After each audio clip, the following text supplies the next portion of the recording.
Hello. Hello.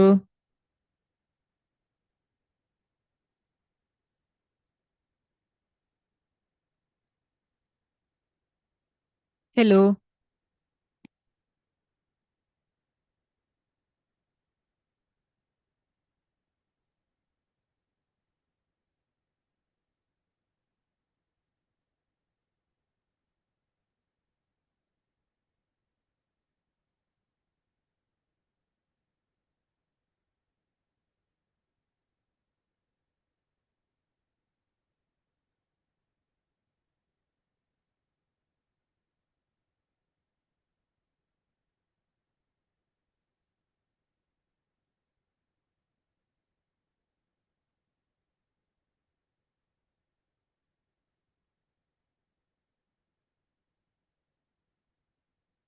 Hello.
Okay, welcome everyone to our Lightning Talks colloquium.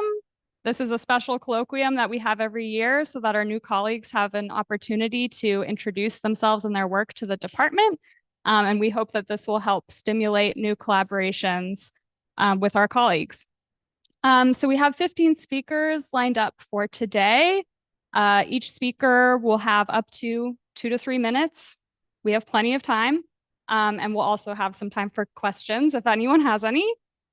So speakers, please be aware of where your slot is in the shared slide deck, and I'll expect you to come up and be ready to come up immediately upon your slide being shown. And yeah, I think with that, we'll just get started. So the first speaker actually couldn't be here today, so I'm just going to say a few words on his behalf. So Rafa Fuentes is a new Burke Fellow in Tapir. Before this, he did a postdoc at CU Boulder, and before that, his PhD at McGill University. Rafa is an expert in doing numerical simulations of the interiors of gas giants, white dwarfs, and neutron stars. Here you can see some of his simulations. I actually am not sure what these are showing, but maybe some of his collaborators know. And you can see a photo of his adorable dog there. Yeah, so please go to his website also. The link is right there if you're interested in learning more about his work. Yeah, and then, okay, right. And the speakers can just hand off the mic. Okay, no problem. Hey everyone, I'm Hila Glantz. I'm a new Burke Fellow here. Arrived in October from the Technion, where I pursued all of my degrees. I am working on stellar interaction on the theory side. I am interested to see how these interactions shape the evolution of the systems, what will be the possible outcomes, how it will look like, and how it will differ from evolving in isolation. In particular, I extensively worked on the key phase of interacting stellar system, which is the common envelope phase, and more specifically on how it will look like when the system has three components, and what will happen if it's eccentric. I was also looking at, on the important physical processes that are involved in, like what is the role of dust in ejecting the envelope. In addition, I'm working on the zoo of thermonuclear supernovae from interaction or mergers of different white dwarfs, more specifically white dwarfs that already went through some interactions, so we call them hybrids. This leads to various outcomes such as calcium-rich like supernovae, which are faint, and hypervelocity white dwarfs. Right now, I'm also interested to see what is the role of radiation in interacting giants with compact companion, how it will affect the companion, so how much it will accrete, and if it will go through a common envelope, how it will actually, what will be the onset, the system at the onset of the common envelope, and also what will happen to the giant, how it will actually affect the later stages of its evolution due to the presence of the companion. I am sitting on the third floor on 327, and I am looking for new collaborations. So if you are interested, please come and speak with me. Thank you.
I just moved here to Caltech about 6 months ago, coming from UCLA, so easy move from the other side of town.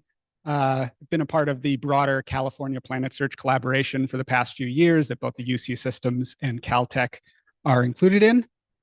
I've largely, over my career, worked on exoplanet demographics, especially with an emphasis on measuring eccentricities of planets. Recently, we were able to show a strong association between the eccentricities of planets and the sizes of the planets. And what we found is there's a threshold change right around the size of Neptune, which matches known features in host star metallicity and in occurrence rates. And that gives us pretty strong evidence that Neptune-sized planets really are failed Jupiters. So we've been recently starting to look at this as a function of other properties of exoplanetary systems, looking at their architectures. There's a lot to be learned from the eccentricities of planets and from looking at the systems that they reside in. But most of my time here at Caltech isn't being spent at that. I'm a part of the Keck Planet Finder data reduction pipeline team. So working on troubleshooting all of the various calibrations that need to go into getting very high precision spectroscopy that's needed to get down to about 50 centimeter per second precision on radial velocities, the goal being 30 centimeters per second.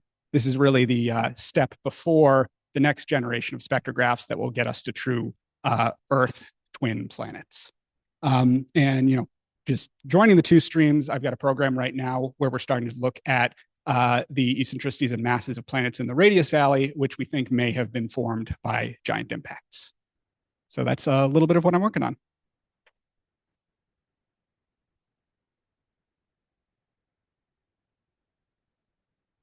Hi, everyone. I'm Caitlin. I'm a new postdoc here. I arrived in September from MIT, where I did my PhD. My main research interests are fast radio bursts, or FRBs. I really like large numbers of FRBs, and so I did my PhD with Chime FRB, and now I'm here to work with DSA 2000. I split my time mostly between catalog efforts with Chime FRB and working with DSA 2000 so we could get catalogs that'll have even more FRBs in the future.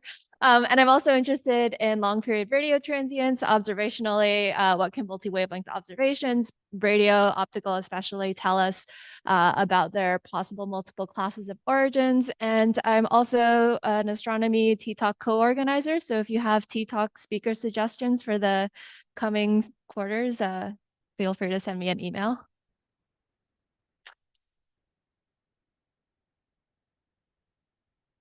Okay, I'm also doing this one on behalf of Mode, which is pronounced very clearly Mode, as you can see in this little bubble that she has put up there. So Mode Goal is a joint Brinson Fellow between here and Carnegie Observatories. She joined us from UC Berkeley, where she did her PhD. And Moda is an expert in massive metal poor stars, particularly in the local group. So she's very interested in trying to understand how the stellar physics of these objects tells us more about local analogs of the earliest galaxies in the universe. So you can see this lovely evolutionary diagram that she has created. And I think she actually drew all of these little cartoons herself. Her sister did. Okay, thank you for the correction. Yeah, okay.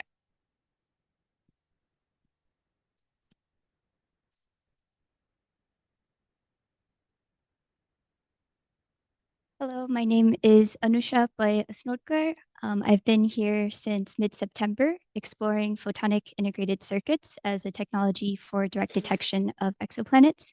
And I'm working on this with Dr. Nem Jovanovic and the ET lab here at Caltech, along with some collaborators at UCLA who have expertise in astrophotonics.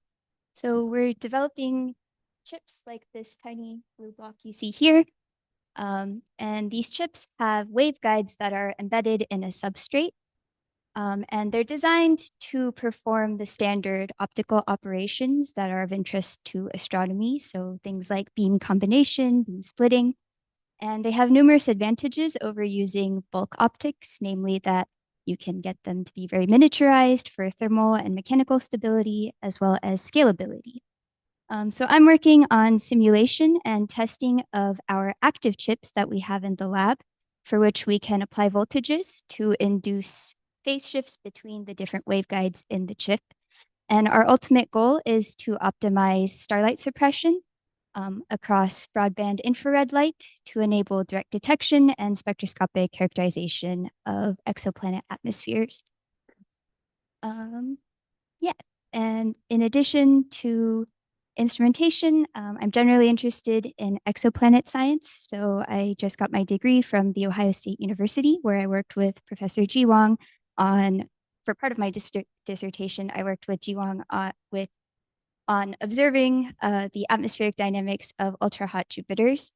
And I'm generally interested in reading papers and going to talks about atmospheres and demographics. So you may see me lurking in various group meetings and seminars where I really have no business being. But yeah, if you're interested in connecting, my contact information is at the bottom right. Thank you.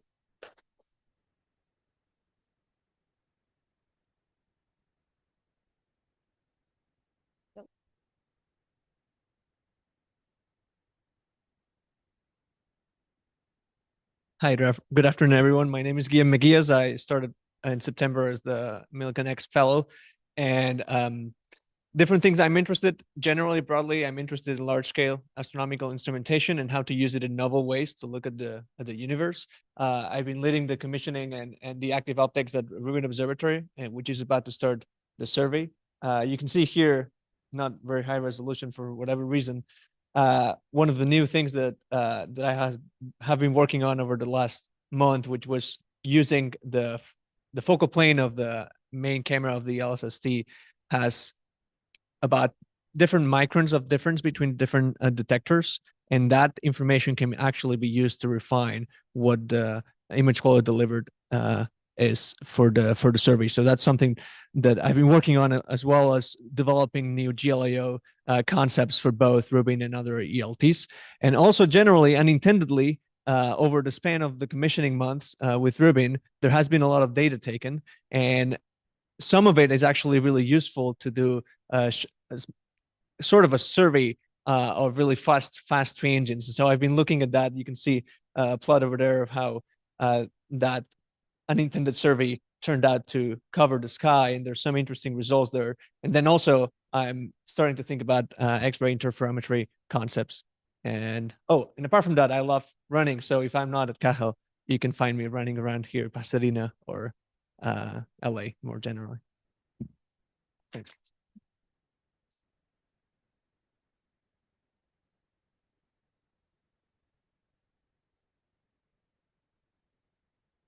Hi, everyone. My name is Clarissa Duo. I just got my PhD from UC San Diego in June, and I moved here in September. I'm currently a B. Thomas Seufer EXP postdoctoral fellow. And in my PhD, and currently, I've always just been very interested in direct imaging of exoplanets. So I mainly focused in my PhD both on orbital characterization of directly imaged planets and instrumentation of ground-based direct imaging instruments. So here you can just see some examples of some things I worked on, which included characterizing the orbits of some of these directly imaged planets and also looking into the dynamics and evolution of these systems. And currently, since I started my postdoc, I've been moving more into the space instrument realm. So I'm currently working in the ET lab, which is led by Professor Dimitri Mauet, where we are basically working on the design for the Habitable Worlds Observatory, which is going to be a space-based direct imaging instrument. And I'm also working on the Roman coronagraph, which is going to be on the Roman Space Telescope, which is also going to be doing direct imaging in space, which is launching next year. So if you're interested in anything exoplanets, direct imaging, instrumentation, I'd love to connect. And I'm also interested beyond just science in science outreach. So if you are interested in doing any department events and stuff, I'm also excited to get involved in that. Thank you.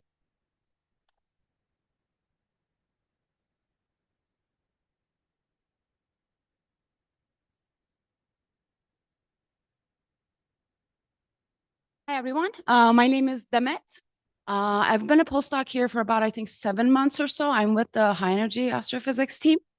And before this, I was up north in Vancouver at University of British Columbia. And then before that, I was in Turkey for my PhD and then my master's in You see, my main work nowadays is on figuring out novel ways of doing timing for astronomy in general. So I work a lot on different ways that people have used in either other fields or just new data science techniques altogether to look at stuff like variability, or like QPOs, or especially time lags, where you have a certain part of the band lagging behind another certain part of the band for any different astronomical object you can think of, I would say.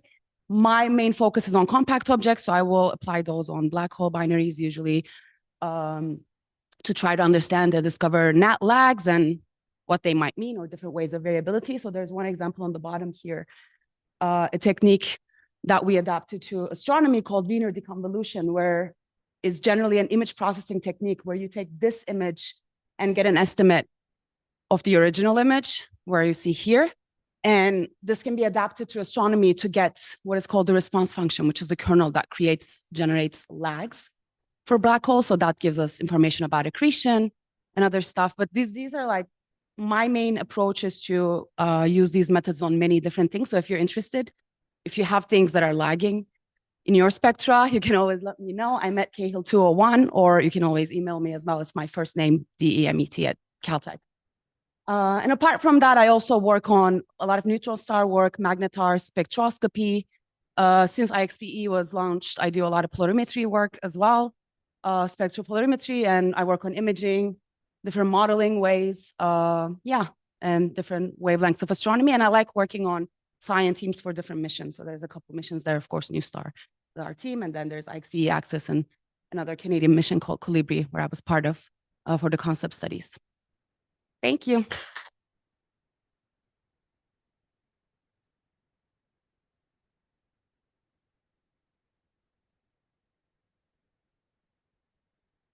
Hi everyone, I'm Dan.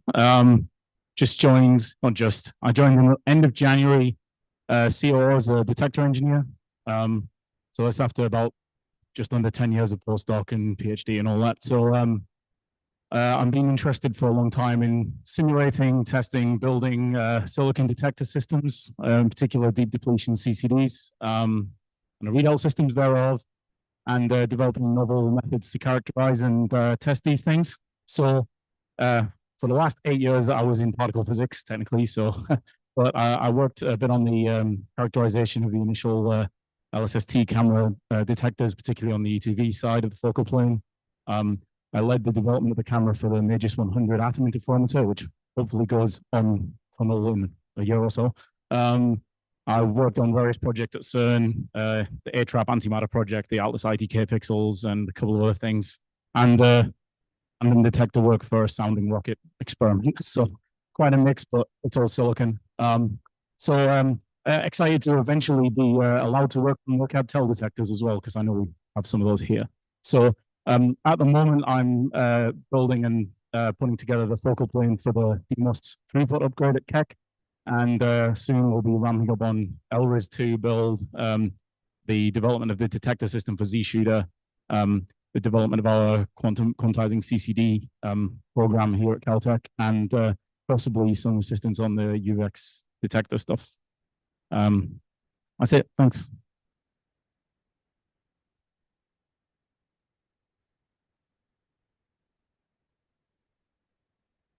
Hi, folks. I'm Gaurav Varadkar. I'm a new postdoc here, started in September, and I'm primarily interested in instrumentation and space hardware.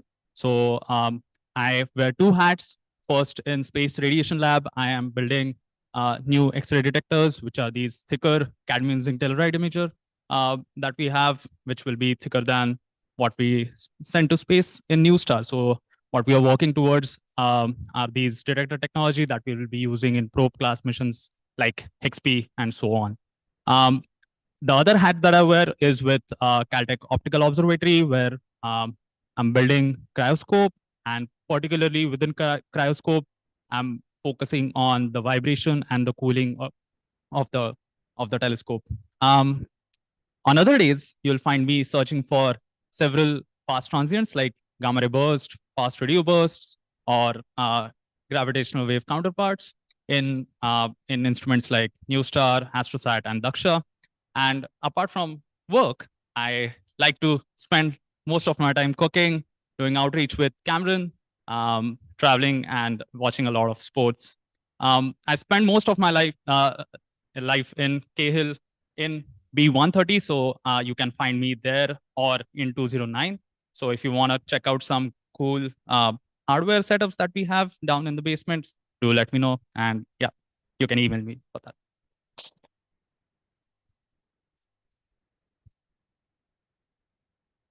Hi, I'm not Jeffrey, but I'm presenting on behalf of him. He's also he's a Caltech Carnegie Brinson postdoc fellow who also arrived in September, also did his PhD at MIT. He's currently at a workshop in KITP. He's broadly interested in compact binaries, how they like form, evolve, and die. And he's interested from an observation perspective and an instrumentation perspective in both electromagnetic waves and gravitational waves. And he has two main things that he is focusing on nowadays. The first is this Hubble UV time domain survey of globular cluster 47 Tuck. And the second is a new high-speed low noise photometer at the Hale called Cerberus and its counterpart Lightspeed at Magellan. And his hobbies are there.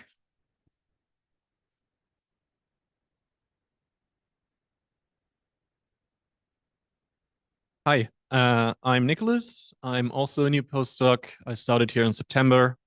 I'm on the third floor of Cahill, and I did my PhD in Germany at the Max Planck Institute for Gravitational Physics. And there I'm working on gravitational waves. And specifically, I'm working in numerical relativity, where you're trying to solve the Einstein equations directly on the computer, and you just evolve a binary black hole system and extract the gravitational waves. And there's a big problem there because as detectors get more accurate and we're sensitive to newer sources, you have trouble analyzing it because we don't have the simulations. And here, this is what I'm trying to do, trying to reach into this parameter space of high mass ratio binary black holes. Here you can see a merger that I simulated actually of a scalar charge. This is a toy model that I coded up in my PhD, and I'm trying to do the actual one now that I'm here. Other than that, I'm very interested in coding. So I work on the binary black hole, the numerical relativity code Spectre. And really also interested in anything computational, especially GPU accelerations. Yeah, these sort of things. Thanks.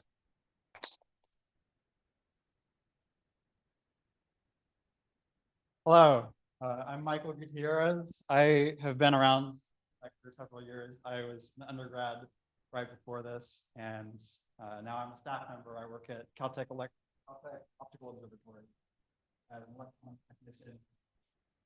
Yeah.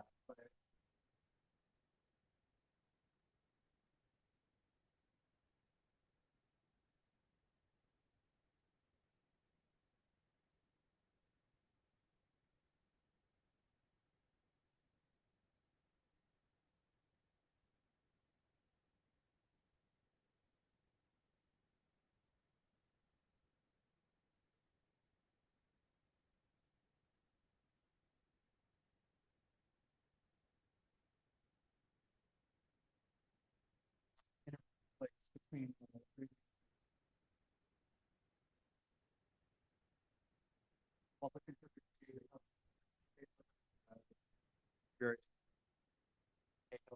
pick up a copy and read it. Also do a bunch of science outreach with and I think it's really important, especially these days. I really enjoy engaging with people about the things.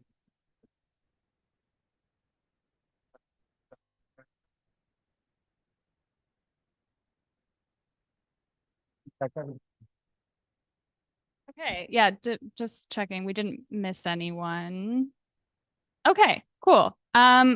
Before we give another round for our speakers, does anyone have any questions for anyone? It was a whirlwind.